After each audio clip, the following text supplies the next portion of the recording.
नमस्कार.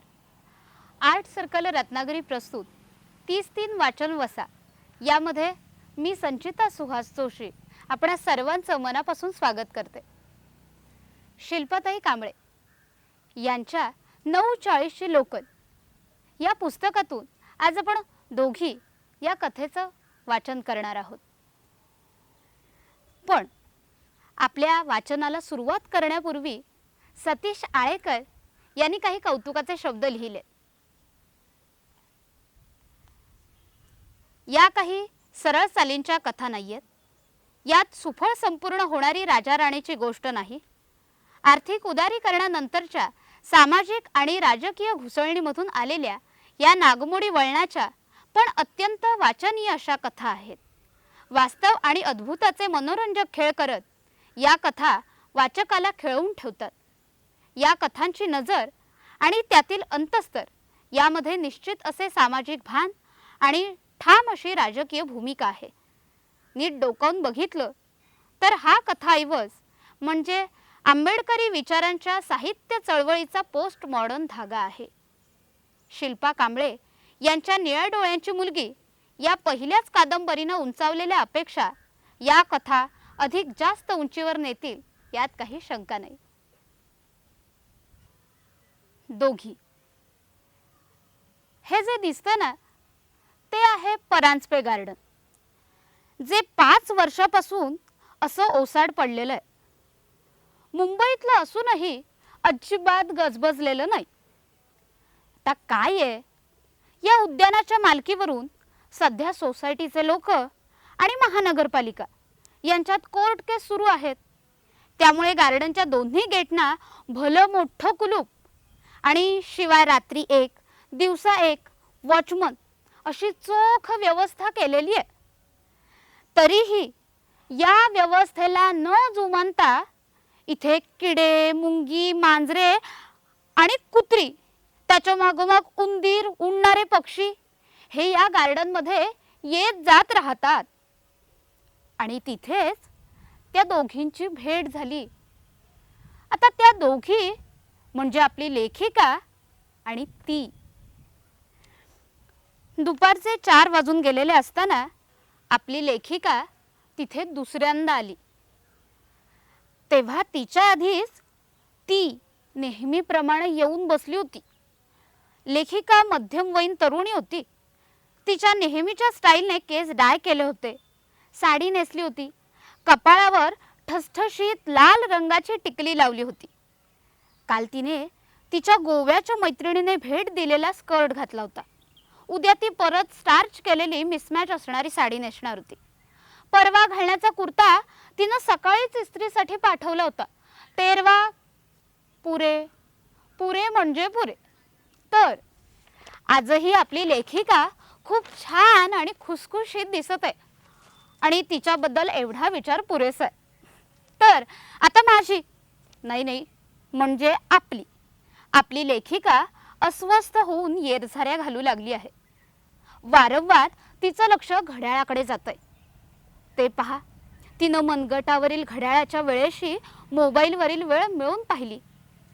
मोकळ्या झालेल्या केसांना परत पिन लावली, बांधलेल्या केसांना परत मोकळं केलं. तेवढ्यात तिनं लेखिकेकडे पाण्याची बाटली मागितली, तेही न बोलताच खुणेनेच. पर्समधली बाटली काढून देताना तिच्याकडे लेखिकेचं पहिल्यांदा लक्ष गेलं. ही दिसते कशी? वर्ण गोरा पण उन्हात फिरून रापलेला, अंगोकाठी भरपूर शारीरिक श्रम आणि बाळंतपण झेललेल्या बाईच्या शरीरासारखी. दाताला काळे दातवण लावलेले, चेहऱ्यावर हातापायावर गोंदलेली नक्षी जी ओघळून सरकलेली, पुसट झालेली, हातात बांगड्या, अंगावर खरे खोटे जड दागिने. लेखिका आणखीन काही विचार करणार तेवढ्यात तिने घटाघटा पाणी पिऊन बाटली परत केली आणि परत जोरात बोलली, सारी.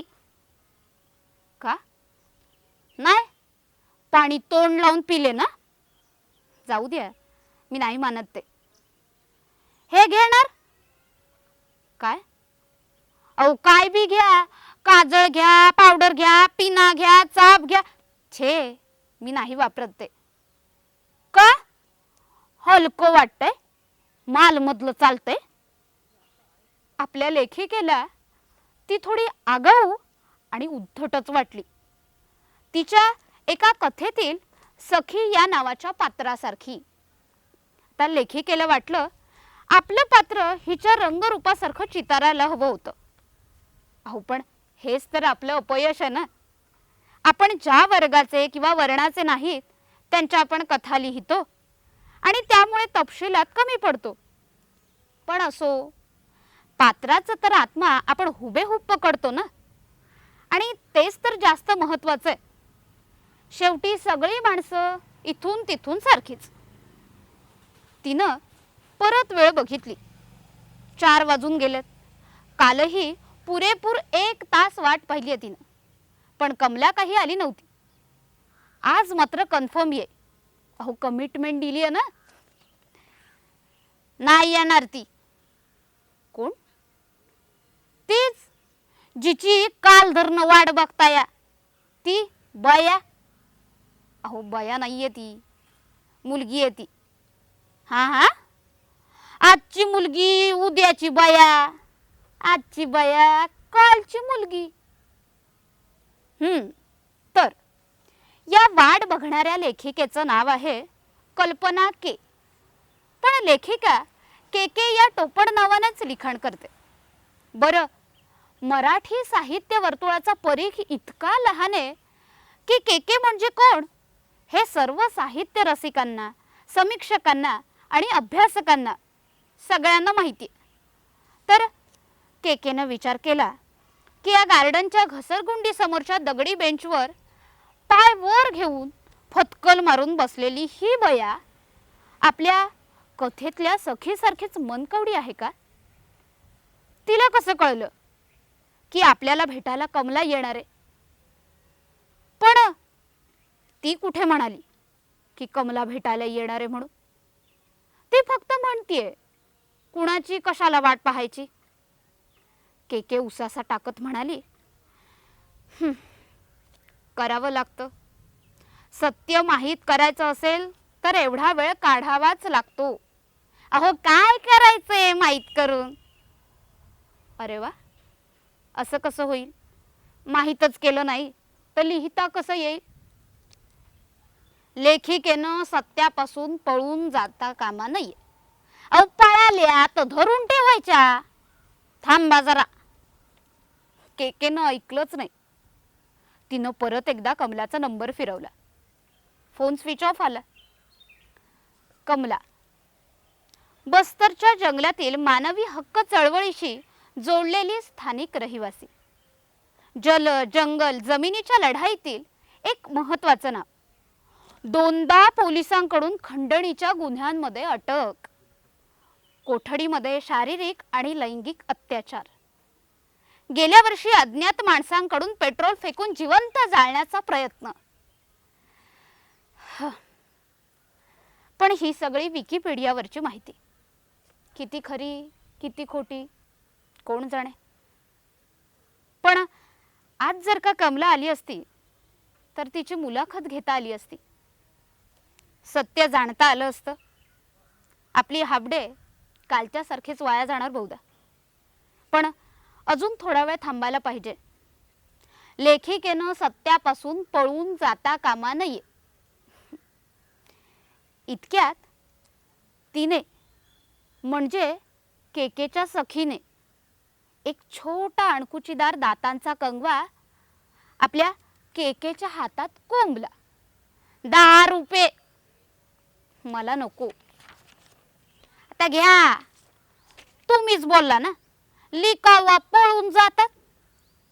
आणि केकेच्या केसातून ती कंगवा फिरवू लागली. काय मूर्खपणा आहे. मी लेखिका म्हणाल. तुला लिखाणी उवालं ऐकायला तुटले असते केस तर. केकेच्या सखीला हसणं चावरेना. लेखिका म्हणजे लिखावा नाही, शब्दांची गंमत. हसताना बेंचवरची तिची सामानाची टोपली कलंडली. सामान असं अस्ताव्यस्त पसरलं.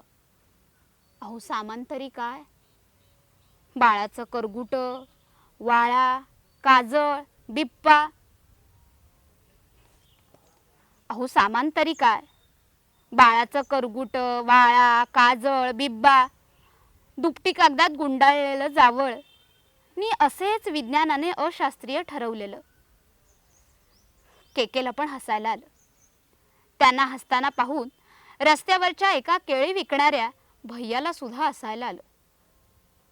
मग केके हसणं विसरून परत रागात आली आणि तिनं चांगल्या बापावरच्या शिव्या त्या भैयाला हसडल्या.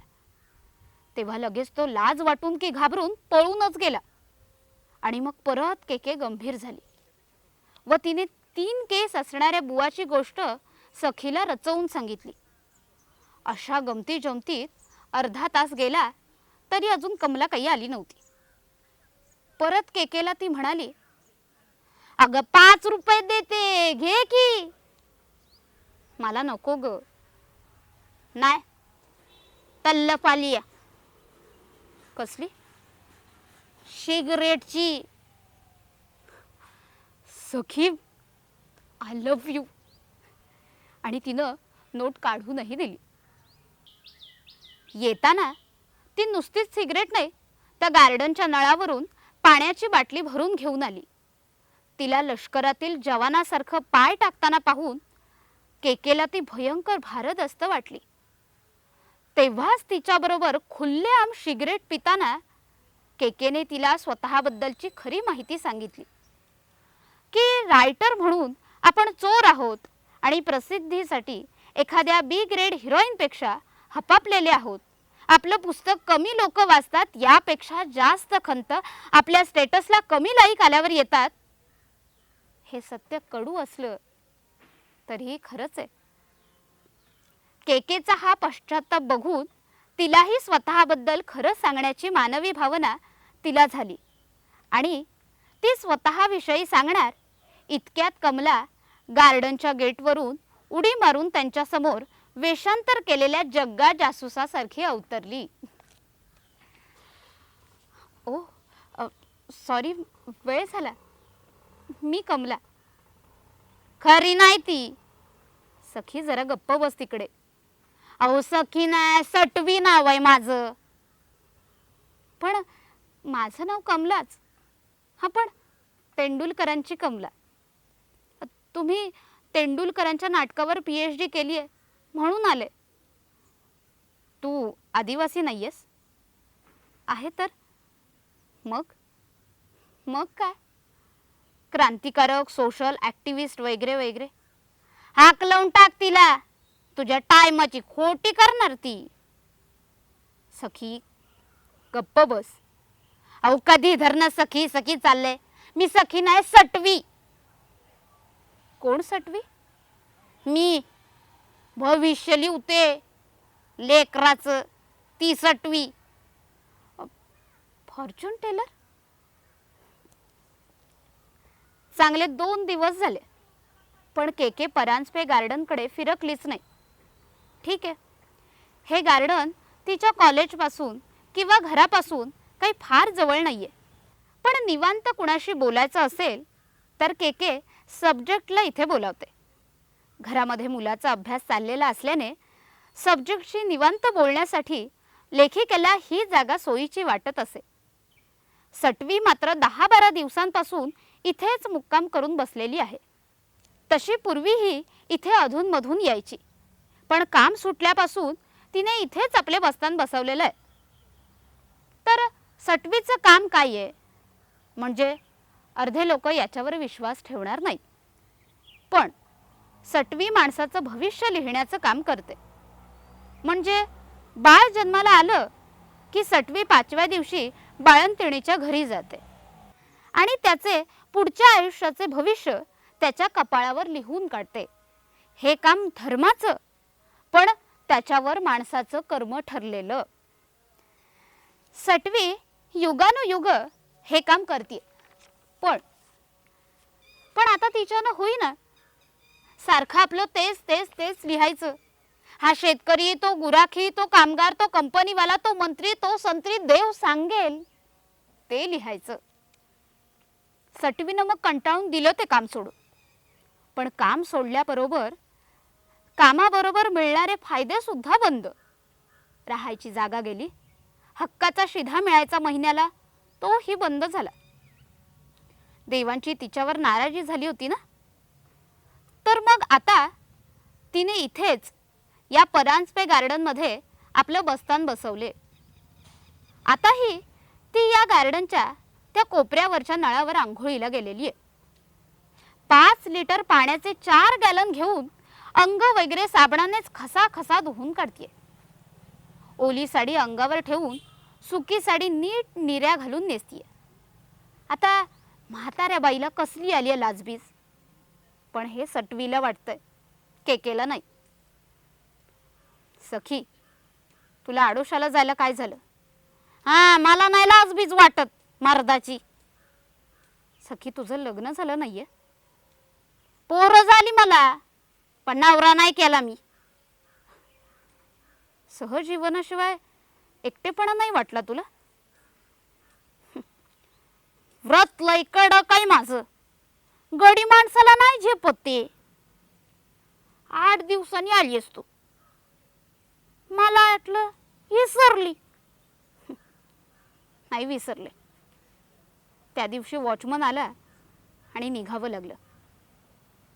कमलासाठी आलीस? नाही, तुझ्याशी बोलायचंय सखी. मी सटवी.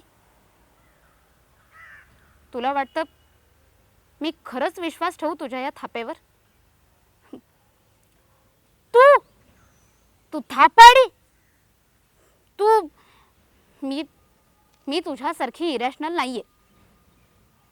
मी लेखिका आहे. वय मग थांब जरा. सटवी झटकन बेंच जवळ गेली. बेंच खाली गोणी ठेवलेली. सटवीनं ती उलटी केली. ऊद, अगरबत्ती, पाटा, वरवंटा आणि शेकडो पेन. चक्क पेन, बॉल पेन, शाईचं पेन, डबल रिफिलचं पेन, रंगाचं पेन, कलाकुसर केलेलं, एकापेक्षा एक सर्रस. या पेनाने लिहितेस तू? स्टोरी नाही लिहत, भविष्य लिहते. इथं लेकराच्या कपाळावर. खरंच? खोटं बोलायला मी काय देव आहे? तो देव मला म्हणाला, लिव तुझ्या पोटच्या लेकराच्या कपाळावर. मी लिहलं. तुझी स्वतःची मुलं घेतली एक एक करून देवाना लढाईसाठी. आता सोडलंय मी देवाना. हा, पण ही सटवाई नाही गेली माझ्या हातातनं. म्हणजे तू जे लिहितेस ते खरं होतं? खरं, एकदम 16 आणि खरं. तरी केकेला सटवीच्या अफाट सामर्थ्याचा अंदाजच येत नव्हता. तिला काही अजून वादविवाद करायचा होता, पण सटवीचा आवाज हा असा. केकेला ना तर खूप ओरडून बोलताच यायचं नाही. थोडंफार कोणी बोललं की तिला रडायला यायचं, हुंदके देऊन. ही तिची लग्नाआधीपासूनची सवय आहे. आता ही सवय पाहून प्रियकरानं लग्न करायचं ठरवलं होतं तिच्याबरोबर कॉलेज संपताना. इकडे सटवी मात्र कचकचवून भांडायची. जास्त वैतागली की शिव्या, नाहीतर अंगावरच धावून जायची. राग आला तर देवांनाही उलट उत्तर द्यायला मागे पुढे पाहायची नाही. मुख्यतः देवांशी तिचं भांडण भविष्य लिहिण्यावरून व्हायचं. सारखं तेच तेच लिहावं लागतंय, यात काही बदल नाही असा तिचा सूर असायचा.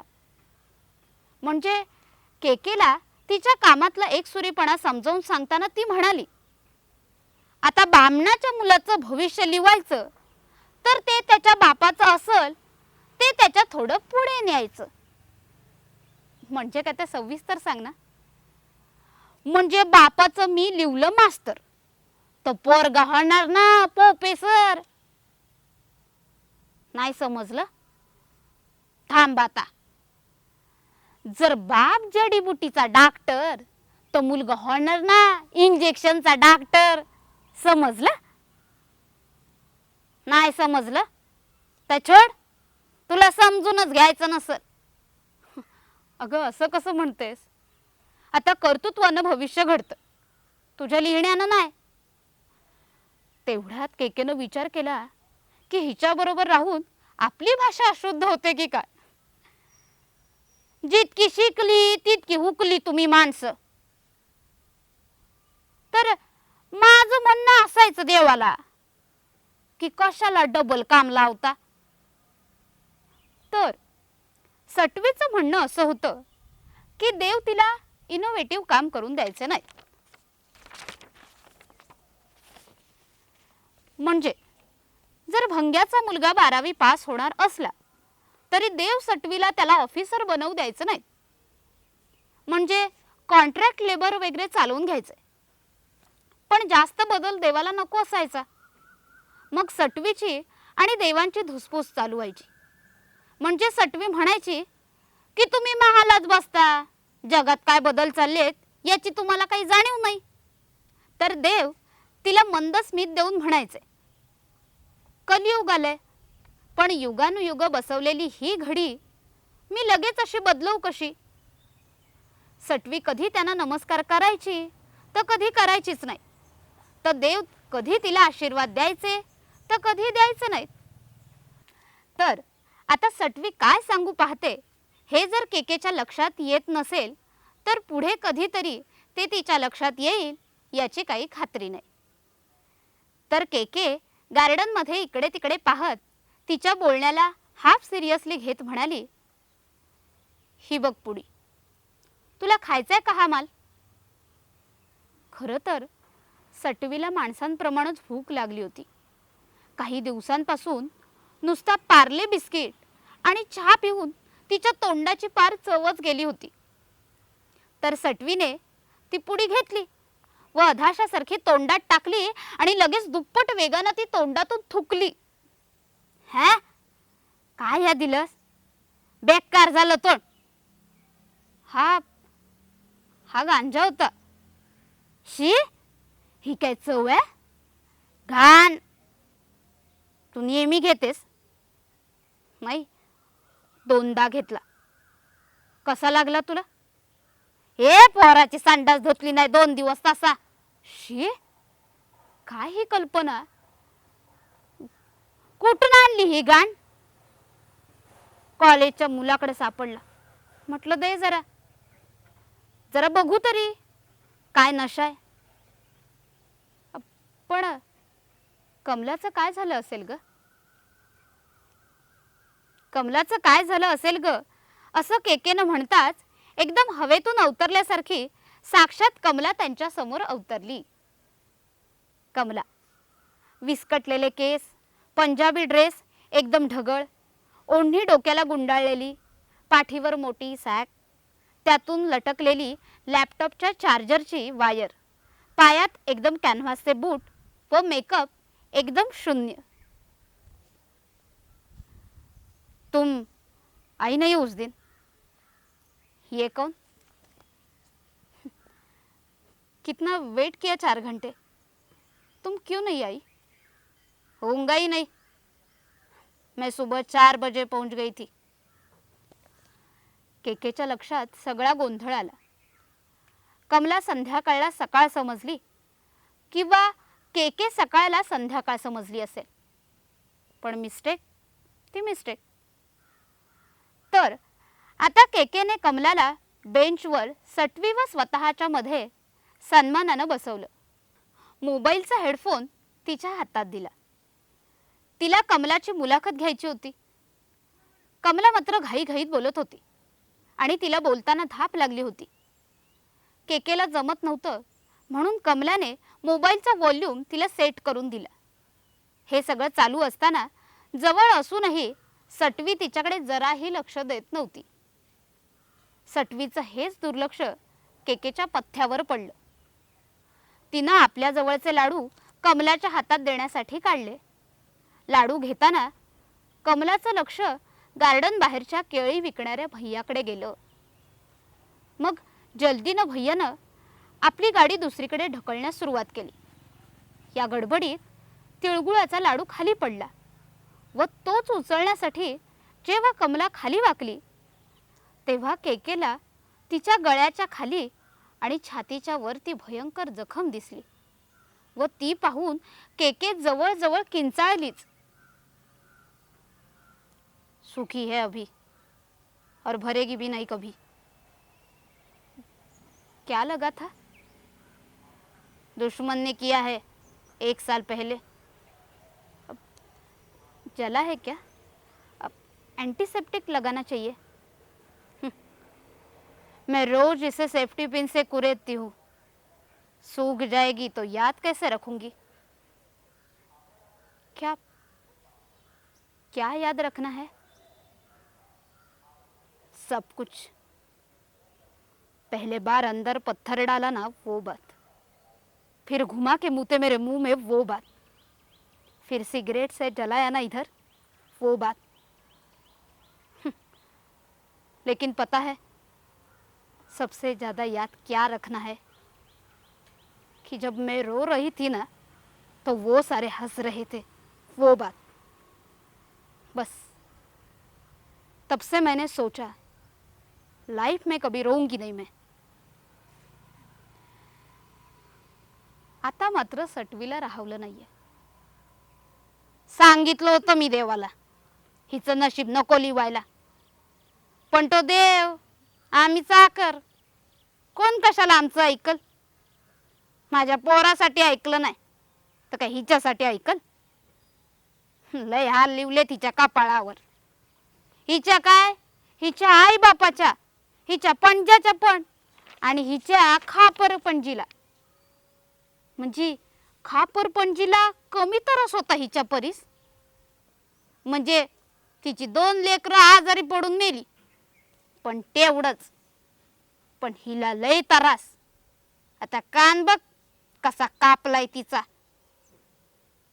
केकेला सटवीची बडबड खरीच वाटेना. अगदीच तर्कशून्य, कशाला काही अर्थच नाहीये. पण कमलाला मराठी कळत नसलं तरी सटवीचं बोलणं मात्र कळलं.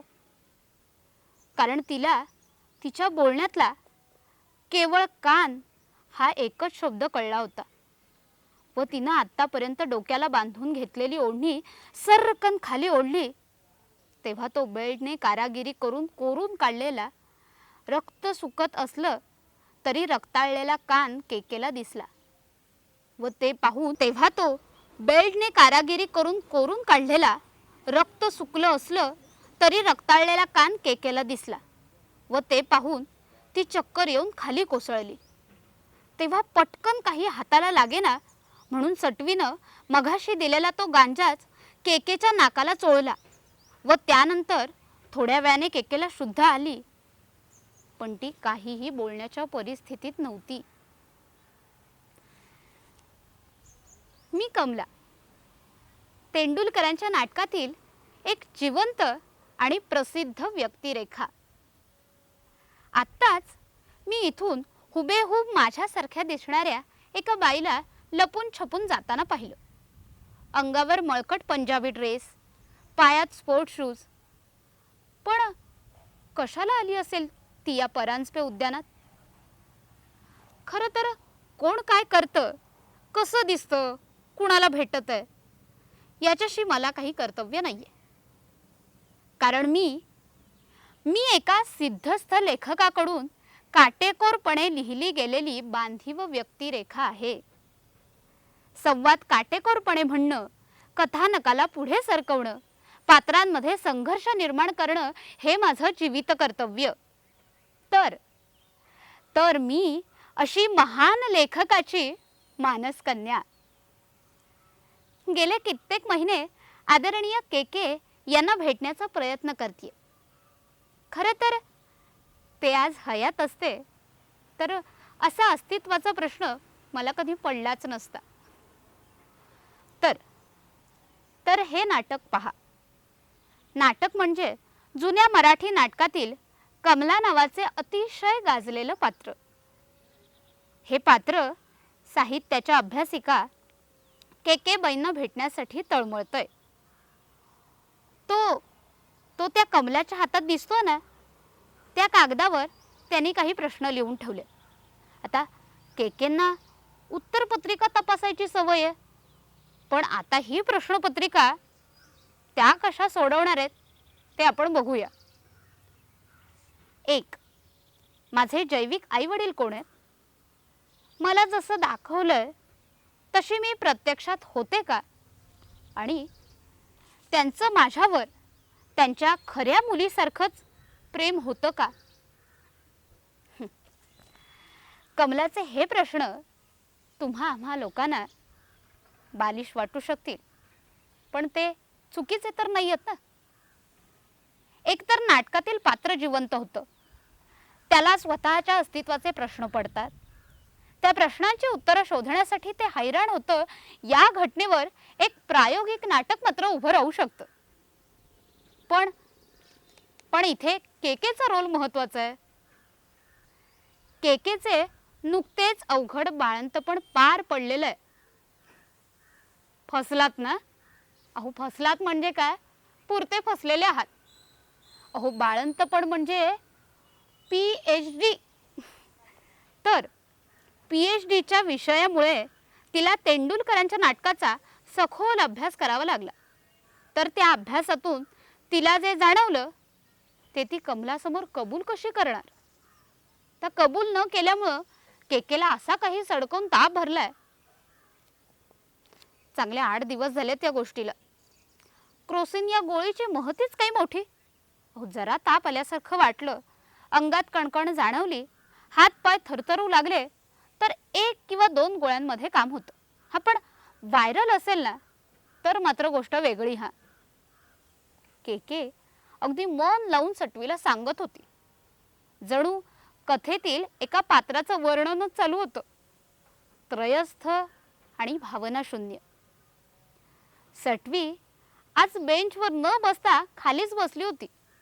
झोपळ्याच्या खाली मऊ शार मातीमध्ये पाय लांब करून, हातात दात कोरायची काडी, आपण त्याला टूथपिक म्हणतो.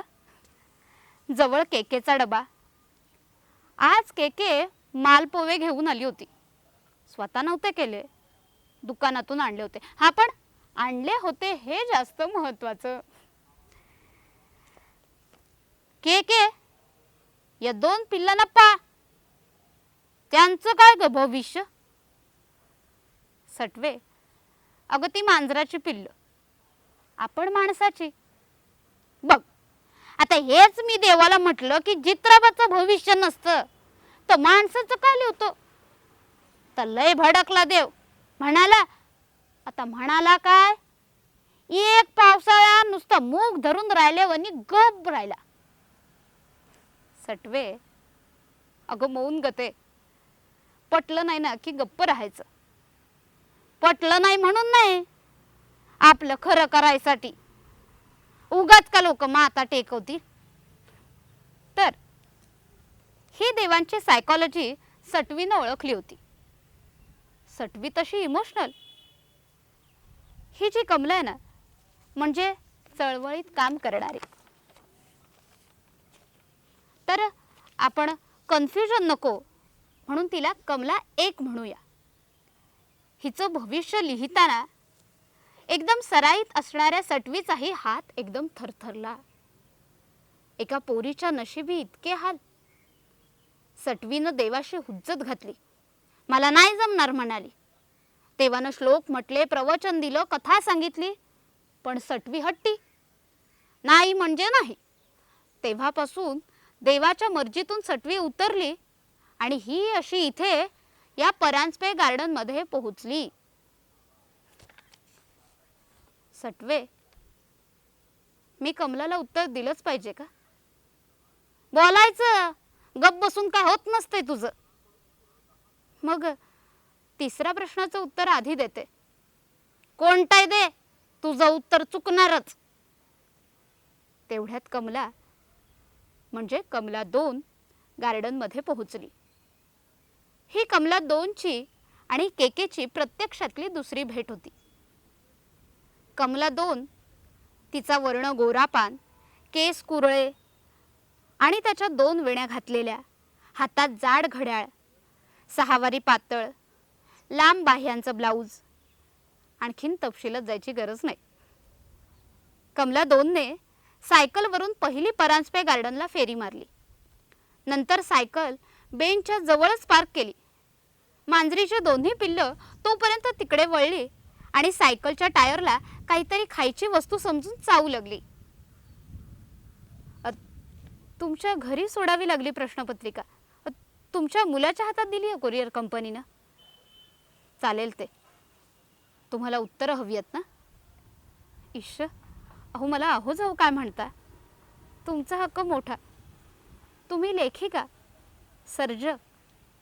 मी केवळ वस्तुरूप पात्र.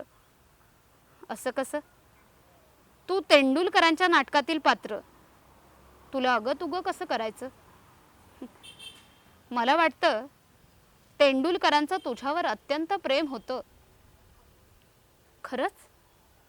हो. बघ ना, या नाटकाला तुझं नाव दिलंय, कमला. नाहीतर दुसरं नसतं का दिलं? सरला किंवा सरिता. खरं का हे? तुम्ही माझ्या तिसऱ्या प्रश्नाचं उत्तर दिलं. मला ना अतिशय आनंद झालेला आहे. आता ना मी 10 फेऱ्या मारेन.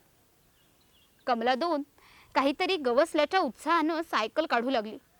पण मांजरीची ती 2 पिल्लं, ती मात्र सारखी मध्ये मध्ये येत होती. पिल्लं टायर खाली आली तर सटवी सरकन उठली. मान पकडून दोन्ही पिल्लांना दोन्ही हातात घेऊन आली. आपल्या टोपलीच्या जवळच त्यांना ठेवलं. पिल्लांना खेळण्यासाठी नवीन खेळणं मिळालं. ते टोपलीच्या काड्या जमेल तसे चावू लागले. तेवढ्यात सटवीनं पार्लेजी बिस्किटं पाण्यात मऊ करून त्यांच्या पुढ्यात टाकली. सटवीनं रागानं केकेकडे पाहिलं. काय? तू पण खोटी, द्यावा इतकीच खोटी. केला खोटारडेपणा. पण बघ ना, ती कशी आनंदी आहे. फक, सटवे शिवी देऊ नकोस. मला कुणाची भीती नाही. देवाला घाबरत नाही तर तुला घाबरेन. थुक. हे बघ, मी तुझ्या नॉनसेन्सला गेले 1-2 नाही तर पूर्ण 4 महिने सहन करते, पण यापुढे नाही. ए भाग इधर से. काय करशील माझं वाईट? धमकी देतीस? काय करशील? मी तुझ्यावर कथा लिहीन. तुला ना मला पाहिजे तसं रंगवेल. तर पहा, या सर्व बॅकग्राऊंडवर वाचायला मिळाली केकेनं लिहिलेली कथा. 4 तासात चकाचक लिहून केकेनं ही गोष्ट तयार केली. तीच मी तुम्हाला भावविभावासकट वाचून दाखवते. कमला 1 व कमला 2 ची भेट परांजपे गार्डनमध्ये झाली ती झालीच. आता गार्डनमध्ये ना हरकतची महापालिकेची नोटीस लागली होती. उद्यानाच्या नूतनीकरणाचे 50 लाख रुपये मंजूर झाले होते. कॉन्ट्रॅक्टरने रेती सिमेंटच्या गोण्या आणून ठेवलेल्या आहेत. कारागिरांना उचल म्हणून पैसे दिले आहेत. कधीही इथे काम सुरू होईल अशी परिस्थिती आहे. तर पहा, या गार्डनच्या प्रवेशद्वाराच्या जरा पुढेच त्या खांबाखाली कमला 1 आणि कमला 2 एकमेकींना पहिल्यांदाच पाहिल्यासारख्या पाहत आहेत. तशा त्या एकमेकींना पहिल्यांदा पाहतही आहेत.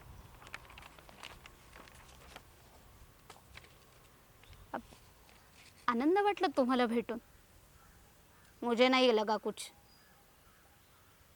तुम्ही इथे केकेला भेटायला आलात ना? नाही, सटवी को. तुम्ही सारख्या मागे मागे का पाहताय? चुप, आवाज मत कर. सायकल चालू कर. कमला 1 चिंतेत किंवा रागात दिसत होती. कारण सिव्हिल ड्रेस मधला पोलीस 2 दिवसांपासून आपला पाठलाग करत आहे याची तिला खात्री झाली होती. तशी एक कट्टर माओवादी मुंबईत शिरली आहे आणि झोपड्यांमध्ये जाऊन रिक्रुटमेंट करणार आहे अशी गुप्त माहिती पोलिसांना कमला येण्याआधीच मिळाली होती. पण तिला अटक करण्यापेक्षा ती कुणाकुणाला भेटते हे पाहून तिचं नेटवर्क ट्रॅक करण्याचा पोलिसांचा प्लॅन होता. सरकारी यंत्रणेपेक्षा जास्त चौकस आणि कमिटेड असल्याने कमला 1ला पोलिसांचा हा बेत आधीच समजला होता आणि त्यामुळे ती ज्यांना तिला भेटायचं होतं अशांना भेटण्याचं टाळत होती. सायकलवर डबल सीट घेऊन कमला दुसऱ्या कमलाला घेऊन गार्डन बाहेर गेली आणि पोलिसांना हुलकावणी देऊन परत आलीही. आता दोघी कमला परत त्या बेंचवर येऊन बसलेल्या. माझं नाव कमला. तो क्या? मुझे तुमसे कोई मतलब नहीं. तुम्ही नाराज का असता? मतलब मेरे से प्रॉब्लम है? हाँ है. मुझे हर उस इंसान से नफरत है जो किसी का गुलाम है. उसमें मेरी क्या गलती? मेरे हाथ में मेरा जन्म था क्या? लेकिन मौत तो है. जिसकी कुछ पहचान नहीं उसका मर जाना ही अच्छा है. त्यानंतर जंगलातल्या कमलाने नाटकातल्या कमलाला एकदम क्रुद्ध नजरेनं पाहिलं. नाटकातील कमलाला दरदरून घाम फुटला. यापुढे या कमलाला भेटायचं नाही. जंगलातल्या कमलानं नाटकातल्या कमलाबद्दल मनोमन ठरवलं. केकेला पुरस्कार मिळाल्याची बातमी केकेनंच फोन करून सगळ्यांना सांगितली. शुभेच्छांचा पाऊस तिच्या इनबॉक्समध्ये पडला होता. नवऱ्यानं तिला गिफ्ट म्हणून पटकन एक अंगठी बनवून घेतली होती. माहेरी आईने घरी जेवणासाठी पाहुणे बोलावले होते. तिचं कोणतंही पुस्तक कधीच न वाचणाऱ्या मुलाने तिचा पुस्तकांसहित फोटो डीपीत टाकला होता. मग अशा निवांत वेळी अचानक केकेला सटवीची आठवण झाली. तिनं पर्समध्ये मोबाईल टाकला आणि ती परांजपे गार्डनमध्ये पोहोचली. सटवी तशीच एक पाय वर करून टूथपिकनं दात कोरीत बसलेली. केकेच्या आनंदी चेहऱ्याला पाहूनही ती तशीच ढिम्म. कशी आहेस? कशी दिसते? भर पावसात गच्च लपेटलेली सर्जनाची एकुलती एक फांदी. चहा आणते, रोकड दे. ते नंतर. पण एक सांगू? माहित आहे, लय खुशी करू नको, टिकणार नाही तुझा मानपान. याच्यानंतर कसचं काय आणि कसचं काय. केकेला 15 रात्री झोपच आली नाही आणि 16व्या दिवशी सकाळीच ती बातमी आली. केकेचा पुरस्कार परत घेण्यात आलाय. कारण केकेनं तिचा अख्खा कथासंग्रह सर्वनाम आणि वाक्यप्रचारांसह ज्या आफ्रिकन कथासंग्रहावरून चोरला होता तो कथासंग्रह एका चाणाक्ष प्रकाशनाने अनुवादित करून प्रकाशित केला आणि केकेची भानगड वर्तमानपत्रात छापूनही आणली. केकेची खूप दुर्दशा झाली. कॉलेजातल्या कॉलनीतल्या लांबच्या नात्यातल्या लोकांना चिडवायला विषयच मिळाला. मैत्रिणींचे इनबॉक्समध्ये उसासे येऊ लागले. घरात नवऱ्याने धीर दिला तर मुलाने आईचा फोटो डीपीवरून काढून परत बाईकचा फोटो डीपीवर टाकला. केके सैरभैर झाली आणि त्या दिवशी परांजपे गार्डनमध्ये आली तेव्हा सटवीचा खून करण्यासाठी तिच्या हातात चाकू होता. पहा पहा केके कशी रागानं लालबुंद झाली. पण तरीही बरं, गार्डनमध्ये सटवी कुठेच दिसत नाही. समोर कमला 2 बसलेली आहे. मान खाली, चेहऱ्यावर प्रश्न, 1-2 नाही तर अनेक. केकेला पाहून चेहऱ्यावरचे भाव बदलले. जणू काही प्रश्नांची उत्तरं मिळणार होती. कुठे होता तुम्ही? बिझी होते जरा कामात. लिहिण्यासाठी फोन ऑफ करून बसावं लागतं ना. काय काम होतं? त्या 2 प्रश्नांची उत्तरं तर मी मागेच दिली आहेत ना. छे, माझा प्रश्न दुसराच आहे. हा 4था प्रश्न असेल. हो, पण त्या लिस्टमधला प्रश्न नाहीये हा. मग काय? मला आत्महत्या करावीशी वाटते. आता अशा प्रकारे तेंडुलकरांची कमला जरा इंटरेस्टिंग आणि इंटेन्स काही बोलणार इतक्यात केकेला सटवी येताना दिसली. अहो, सटवीच ती. तिच्या तोंडावरचा पदर, तिची ती लष्कराच्या जवानासारखी लेफ्ट राईट चाल काही थांबवू शकणार नाही. केकेने चाकू हातात घट्ट पकडलाय. सटवीनच लिहिलं असेल आपलं भाकीत, संपवायलाच पाहिजे हिला. केकेच्या मनात खळबळ सुरू झालीये. ती खरंच हिंसक झालीये. आता पुढे काहीतरी व्हायलंट आणि रक्तरंजित घडणार. मला मध्ये पडायला हवं. माझ्या सॉरी म्हणजे आपल्या प्रतिभा संपन्न लेखिकेच्या हातून खुनासारखं निर्घुण कृत्य व्हायला नको. नेमक्या याच वेळी हे सिव्हिल मधले पोलीस इथे परत का आलेत? ते कमला 1च्या मागावर आहेत. पण इथे तर कमला 2 आहे. असं तर नाहीये ना की ते कमला 1ला कमला 2 नाही सॉरी कमला 2ला कमला 1 तर समजत नाहीयेत ना. तर पहा, हे ते परांजपे गार्डन बदललंय. अहो बदललंय म्हणजे काय, एकदम नखशिकांत बदललेलं आहे. शेवटी काय, बदल हाच कायम असतो ना. बिल्डरने हा भूखंड घशात घातलाय. अहो म्हणजे माहित नाहीये. अहो या वेळचा महापौर हाच इथला बिल्डर आहे. तर लवकरच या गार्डन मध्ये एक बिल्डिंग उभी राहणार आहे. नाही हा पुतळा काही हलवला जाणार नाहीये. म्हणजे तुम्हाला माहित नाहीये का? तुम्ही पेपर वाचता की नाही? अहो हा पुतळा महान लेखिका केकेचा. मागच्या वर्षी तिचा खून झाला. म्हणजे काय, पोलीस म्हणतात म्हणून खून झाला. तर एका नक्षलवादी कॉम्रेडनं इथेच या ठिकाणी तिला चाकू खुपसला. आपल्या पोलिसांनी केकेला वाचवण्यासाठी कॉम्रेडवर गोळ्या झाडल्या. मग शेवटी कुणीच वाचलं नाही. ना लेखिका ना केके, सॉरी म्हणजे ना लेखिका ना कमला. पण इनसाइडर स्टोरी अशी नाहीये. हा केळीवाला भैया म्हणाला की पोलिसांच्या समोर 2 बायका इथून नेमक्या त्याच वेळेला बाहेर पडल्या. आता त्या 2 बायकांमधली एक बाई कमला असणार. कमला 1 नाहीतर कमला 2. पण त्या कमलांबरोबर बाहेर पडलेली दुसरी बाई कोण? छे, माझं तर बाई डोकंच चालत नाहीये. इतक्यात सटवीनं धाड पाय टाकत परांजपे गार्डन मध्ये एंट्री मारली. डोक्यावर टोपली, पाठीवर गोणी, चाल तशीच लष्कराची परेड चालू असल्यासारखी. क्षणभर पुतळ्यासमोर स्तब्ध उभी राहिली. पुतळा काय ऐकणार, काय बोलणार? सटवीनं पाठीवरची गोणी गवतावर सोडून दिली. डोक्यावरची टोपली कमरेत वाकून खाली उतरवली. मान वर खाली करून अंग मोकळं केलं. टोपलीतून पाण्याची बाटली काढून घसा थोडा ओला केला. मग जरा हुशारी आल्यावर गोणीत हात घालून एक पेन बाहेर काढले. कितीतरी पेन, सगळी वेगळी, एकसारखी नसलेली. सटवी तास 2 तास तशीच त्या पेनांकडे बघत विचार करत राहिली. मग एवढ्या वेळाने का होईना तिचा निश्चय पक्का झाला.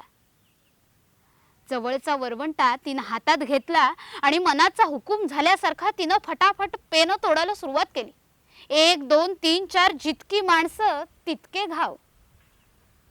सगळं काम मनासारखं झाल्यावर घामाघूम होत सटवीनं केकेच्या दगडी पुतळ्याकडे परत एकदा पाहून घेतलं. आता सटवीच्या हातात अखेरचं पेन उरलं होतं. याच पेनाने ती यापुढे घराघरात जन्माला येणाऱ्या बाळांचे मनाचोक्त भविष्य लिहिणार होती. एकसारखे, एक सामायिक आणि एकमेकांसाठीचे. शिल्पा कांबळे यांनी लिहिलेलं 9:40ची लोकल हे पुस्तक तुम्ही जरूर विकत घ्या आणि आवर्जून वाचा. धन्यवाद.